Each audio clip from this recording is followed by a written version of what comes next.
I spent about 8 years at MCI, as I mentioned, was going to do something very, very different in late 1998, but I listened to the Sirens call and interviewed at Amazon for the first job as a VP of customer service at Amazon. The company was a couple of years old, almost 3 years old, and Jeff Bezos was looking for the first time for a VP level to run customer service worldwide. He had this great expression called, he wanted Amazon to be Earth's most customer-centric company. So Jeff, like a lot of other successful entrepreneurs, many of you in the room too are like Jeff, I know, do not think small things. The idea is to think big. Earth's biggest bookstore, Earth's most customer-centric company.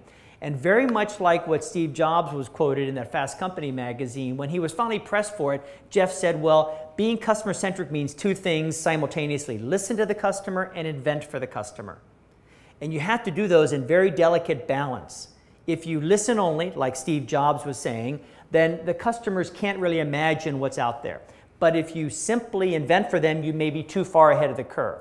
So the idea is to put those in some degree of balance. And every single decision we made, and whether it's stocking levels or buying a company or whatever it was, all was based on a justification of what did you hear, how did you come up with the idea, and how inventive is it.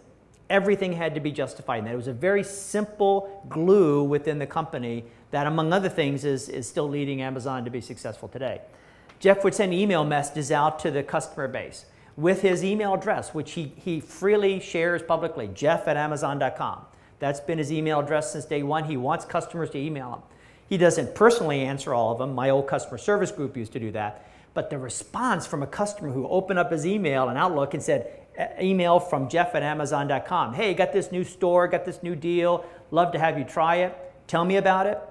We had an incredible response rate from customers because, gosh, I got an email from Jeff Bezos. I can email him back and he can comment back to me. So I spent 3 years there putting in place a lot of the systems and capabilities that we're going to talk about today and actually the full workshop discussion.